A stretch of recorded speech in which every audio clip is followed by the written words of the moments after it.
আসসালামু আলাইকুম friends, welcome to my channel আশার আলো গার্ডেনিং। তো আপনারা সকলে কেমন আছেন? আশা করি খুব ভালো আছেন। আমিও খুব ভালো আছি। তো চলুন আজকে একটা নতুন বিষয় নিয়ে আপনাদের আলোচনা করছি। আপনাদের সঙ্গে আমি আছি আশারুল। তো এই যে দেখছেন আমি যেটা হাতে দিয়ে আছি, এটা যিনারা ছাদ বাগান করেন বা বাগান করেন তিনারা অবশ্যই চিনবেন। এটা হচ্ছে স্ট্রবেরি গাছ। তো এই যে স্ট্রবেরি গাছ, এটা ভালো করে দেখা হয় দিকে বাবা।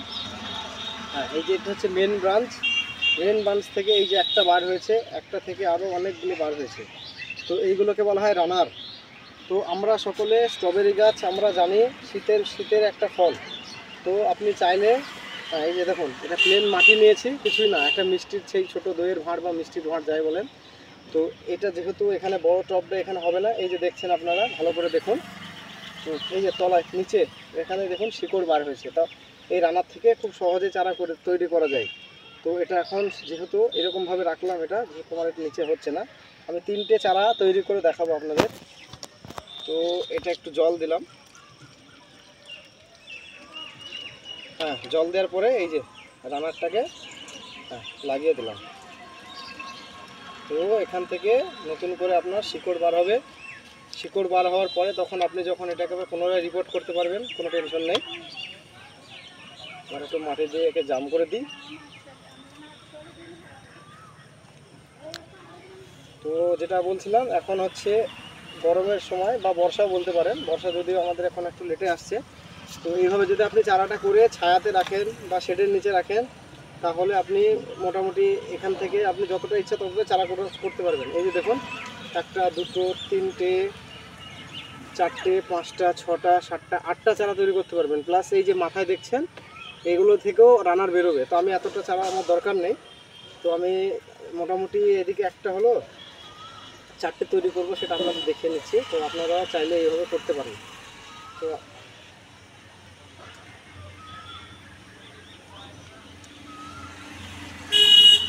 হ্যাঁ, এই একটা হলো, কিন্তু এই টবটাকে নড়াবেন না।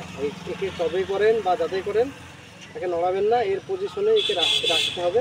তো অটোমেটিক এখান থেকে ও ঠিক শিকড় বার হয়ে যাবে। তারপরে শিকড় বার হওয়ার পরে তখন আপনারা যদি ভাবেন যে একটু বড় জায়গায় লাগাবো, তাতেও লাগাতে পারেন, কোনো অসুবিধার কিছু কারণ নেই। এখানে একটা হলো, আচ্ছা। তো এই দেখুন, এখানে আমি একটা করব। হ্যাঁ, এটা মাটি বাগানের সিম্পল মাটি, তার সঙ্গে কিছুটা জল মিশিয়ে নিলাম। এখানে আমি দুটোই করব, এখানে একটা দেব,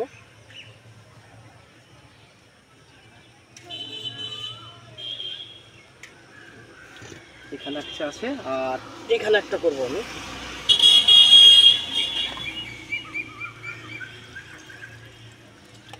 মাটিটা আপনারা চাইলে একটু ভেজা মাটি নিতে পারেন, তাতে কোনো সমস্যা নেই।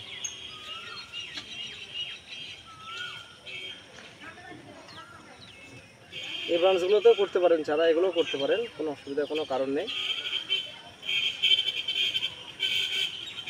এখান থেকে মোটামুটি 7 থেকে 10 দিন লাগবে। আরেকবার ভালো করে দেখে নিন। আমি এখানে একটা চারা করতে দিলাম, এখানে একটা দিলাম, এখানে দিলাম দুটো, এখানে একটা। আপনারা এগুলো থেকেও করা যায়। তো আপনাদের সুবিধার্থে, আমি বোঝার সুবিধার্থে এগুলোই করলাম। তো এইভাবে আপনারা স্ট্রবেরি গাছের খুব সহজে চারা তৈরি করতে পারেন। তারপরেও যদি কোনো হেল্প দরকার হয়, এটা আমাকে বলবেন। তো আরেকবার দেখিয়ে দিচ্ছি আপনাদের। হ্যাঁ, এই যে দেখুন, এখানে করলাম একটা, এখানে দিলাম একটা, দুটো, এখানে দুটো, 4টে, এখানে একটা। তো টোটাল আমার মেন ব্রাঞ্চটা ধরে 5টা হলো, 5টা।